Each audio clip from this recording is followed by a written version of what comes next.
বিকাশ কেন্দ্ৰৰ লগতে ইয়াৰ লগত জড়িত থকা বিভিন্ন কৰ্মচাৰীবৃন্দ তথা বিশিষ্ট ব্যক্তিসকল মৰমৰ ছাত্ৰ ছাত্ৰীসকল উপৰোক্ত যিসকল ব্যক্ত আছিলে তেওঁলোকে এই বিষয়বস্তুকেইটাৰ ওপৰত যথেষ্টখিনি তত্ত্বগধুৰ ভাষণ দিছে তাৰ তুলনাত মই একেবাৰে নগণ্য কিন্তু কেইটামান কথা অতি কম সময়ৰ ভিতৰত কথা কম এটা কথা ভাবি চাব লাগে যে আমি বেলেগক সদায় পৰামৰ্শ দি থাকিলে নহ'ব এই নচামুক্ত যিটো অভিযান এই অভিযান আমি প্ৰত্যেকে নিজৰ পৰা আৰম্ভ কৰিব লাগিব আজি মই তোমালোকক দুআষাৰ ক'বলৈ আহিছোঁ মই যদি নিজেই নিচা খাই পেলাই ক'বলৈ যাওঁ সেই কথাটো কেতিয়াও যুক্তিসংগত নহ'ব আমি প্ৰত্যেকে বিশেষকৈ বৰ্তমান যিটো ডিজিটেল যুগত আমি প্ৰত্যেকে শিক্ষিত হৈছোঁ সঁচা কিন্তু মূল্যবোধৰ দিশত কিন্তু অধপতন হ'বলৈ ধৰিছে ইয়াৰ যিটো পৰিৱেশ এই যে নচা গ্ৰহণ কৰাৰ পৰিৱেশটোৰ প্ৰথম কিন্তু সুৰুঙাটো ঘৰৰ পৰা দিয়ে কাৰণ সৰুতে সেইকাৰণে নচা নাইকিয়া কৰিবৰ কাৰণে পিতৃসকল বা মাতৃসকলে যদি কেনেবাকৈ নচা বা আমাৰ যিবিলাক নিচাজাতীয় দ্ৰব্য খায় তেওঁলোকৰ সন্তানসকলেও খাবলৈ বিচাৰিব গতিকে ইয়াৰ কাৰণে প্ৰথম ঘৰখনেই ঠিক হ'ব লাগিব আৰু যেতিয়া এনেকুৱা ধৰণৰ নিচাজাতীয় দ্ৰব্য খাবলৈ ল'ব বা খোৱাৰ প্ৰতি যেতিয়া আসক্ত হ'ব তেওঁলোকৰ স্নায়ু কোষবিলাকৰো বিকৃতি হ'ব ইয়াৰ ফলত তেওঁলোকৰ সুস্থ মন তথা দেহৰ ক্ষেত্ৰত বহুতো সমস্যাৰ সৃষ্টি হ'ব আৰু নিচা খোৱা ঘৰ এখন কেতিয়াও শান্তিত থাকিব নোৱাৰে এইটো 100% সঁচা কিহৰ কাৰণে কোনোবা এটা সময়লৈকে ধুনীয়াকৈ এটা পৰিৱেশ হৈ আছে অলপ পিছতে দেখিবা সেই পৰিৱেশ বিনষ্ট হৈ গ'ল আৰু এই ক্ষেত্ৰত আজিৰ যি নৱপ্ৰজন্ম আহিছে নৱপ্ৰজন্মই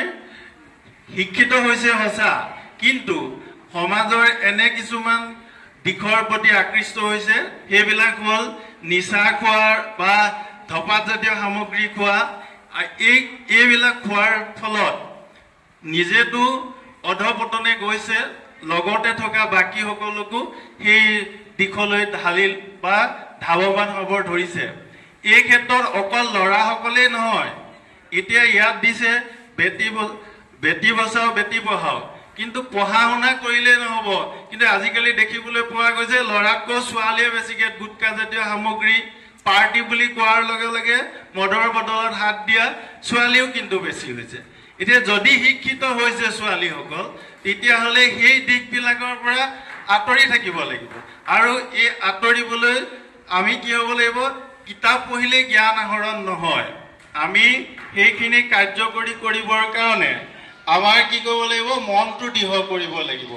লগৰ সমনীয়ে যদি তোমাক মাতে তুমি সেইটো বিচাৰ কৰি চাব পাৰিব লাগিব মোক ভাল দিশত মাতিছে নে বেয়া দিশত মাতিছে গতিকে মই ভাবোঁ যিহেতু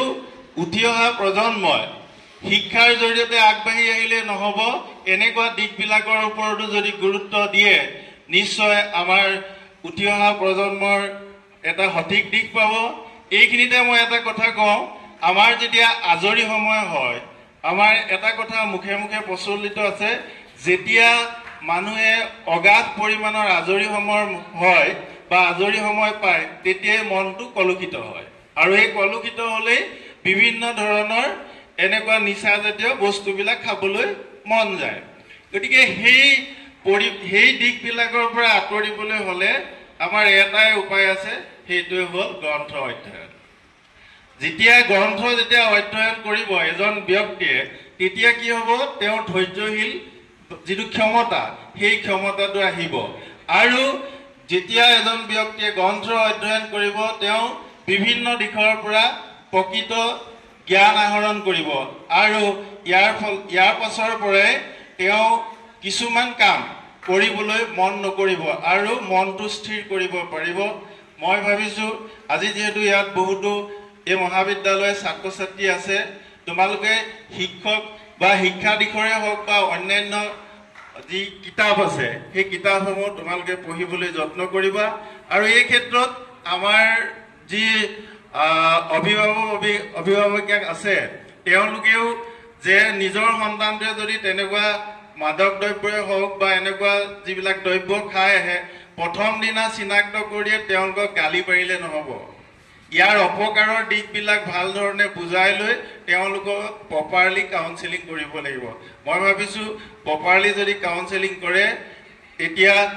এই উঠি অহা প্ৰজন্মই এই দিশবিলাকৰ পৰা আঁতৰি আহিব। আৰু আমাৰ সমাজতো সমতা তেতিয়াহে স্থাপন হ'ব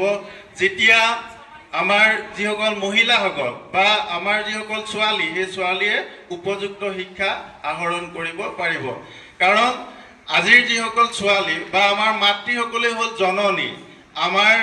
সৃষ্টিৰ আঁৰতে হ'ল তেওঁলোক। যদি জননীয়ে শিক্ষিত নহয় তেতিয়াহ'লে সন্তানসকলো শিক্ষিত নহ'ব। মই ভাবিছোঁ আজিৰ পৰা আমাৰ যিসকল ইয়াত থকা নৱপ্ৰজন্ম আছে তেওঁলোকে শৰীৰ বিনষ্ট হোৱা বা মানসিক দিশত অধপতন হোৱা যিবিলাক দিশ